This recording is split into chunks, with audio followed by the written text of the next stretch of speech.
So we are on round 2 of IUI. And we're nervous.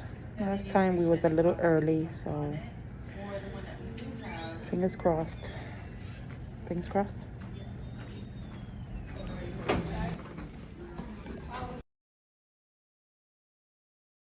Honey, how you feeling? Nervous. Nervous? Yeah. Yeah. A little irritated down, you know. But good. Overall optimistic. Fingers crossed. I went like this.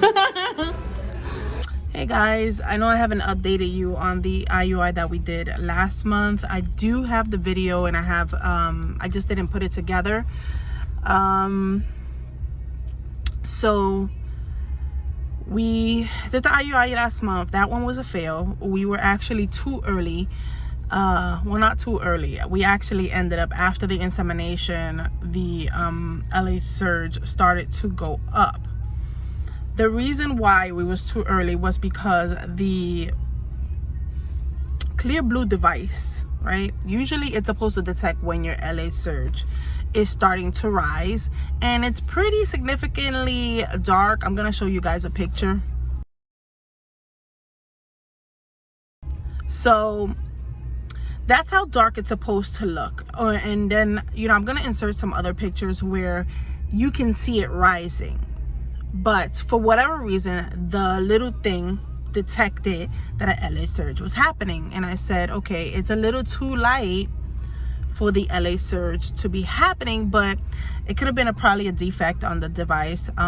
We didn't get, because you have to call when your LA surge rises, and her LA surge she had a peak supposedly from the thing. We called them in the morning, and then they schedule for the day after you have an LA surge or a peak. So the LA surge is a hormone, is a luteinizing hormone that helps the egg push out of the, or helps the follicle, the egg push out of the follicle, or whatever it's called. They call them follicles, but I say the egg. It helps it push out of the sac, and then, you know, it goes into the fallopian tubes, and then it waits there until the sperm, you know, fertilizes it. And then it'll, you know, once, if it is fertilized, it will travel down. It should take anywhere between, it says 6 to 12 days, but it can get there at 5 days. So, you know, it takes anywhere between that time. Some women can get a first positive at 7 days past ovulation, and some get it at 9 and 10 and 11, and some don't get it to 12 or 13. But so after we inseminated, we saw a little surge, right? And then I felt like that was weird. And then that night it got darker, and then the next day it was darker. So then I'm like, okay, well, she hit her surge, right? And so I was just hoping that maybe, you know, something would have happened, but it didn't. And then we were taking progesterone suppositories, and progesterone suppositories can mimic pregnancy symptoms. So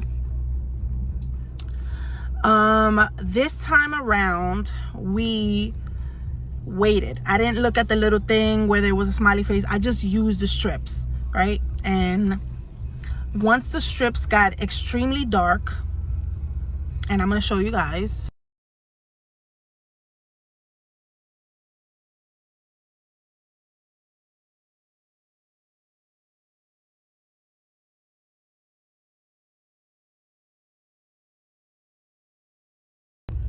So once it got that dark, then we was like, okay. And then I kept testing, you know, I'm gonna give you guys like some where it can get to its darkest.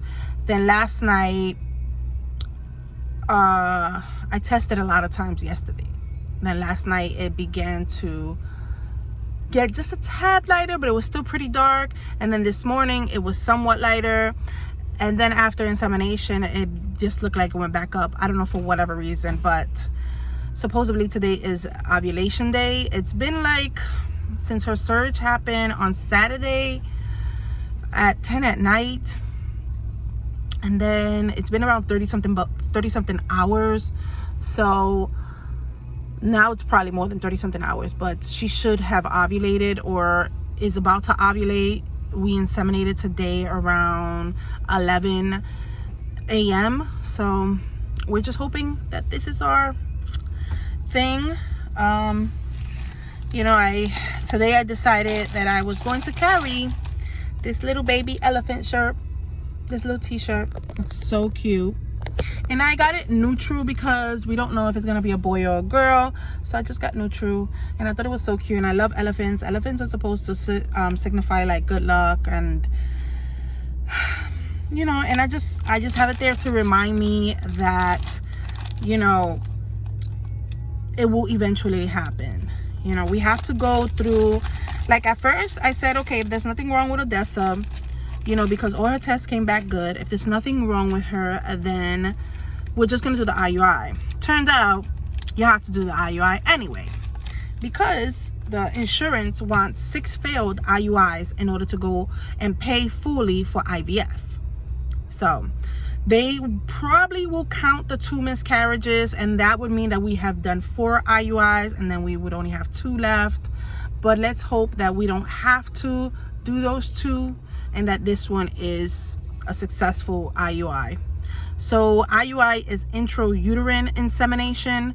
So what they do is they have like this long tube, right? They get the specimen out of the little cup. I'm gonna show you. I actually have the little cup because we inseminated today. Today is September 20th. So this is the little cup where the specimen's in. I'm gonna cover the donor number, right? So that's what they did, right? And this specimen, I think, is from 2013, but you know, you can have specimen frozen for a long time. They check the specimen, they make sure the specimen is moving, because they're not going to inseminate it in you unless the specimen is moving. So the specimen was fine. The motility was about 57% or something like that they said. So what they do is let's say this is the uterus, right? And you see up here, they have to go past that, like to all the way up here, because they have to go through the little hole down there and then go in through something else. And then above that, like right up here, they will release the specimen. It's a long tube about this long, and then there's a syringe at the bottom of it. So altogether it could be about this long to inseminate there. I do have some pictures. So we're just hoping that this one is successful, since we did it exactly when it was supposed to be done. And if her LA surge drops tonight, like completely, then the egg could come out and we could have a successful thing. Because the frozen sperm, the only bad thing about frozen specimen is that it doesn't last as long as fresh specimen. So fresh specimen can last anywhere from 3 to 7 days in the female body, but frozen can only last anywhere from 21 to 24 hours. So they don't last long. And that's why it's critical timing when you're inseminating, because you can't just do it whenever you want, because it's not going to be alive. So that's why last month was a fail, because we inseminated on the wrong time, which we didn't know, because the little device, you know, said that she had hit a LA surge. And even though it was 2 days after that supposed LA surge, it still didn't work.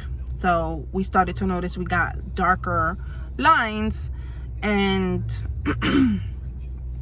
she had hit her peak after we already had inseminated. So this time I paid close attention, and I'm like, I'm not doing anything until it gets darker, and that was about it. So yeah, I'll show you guys some pictures throughout the whole thing.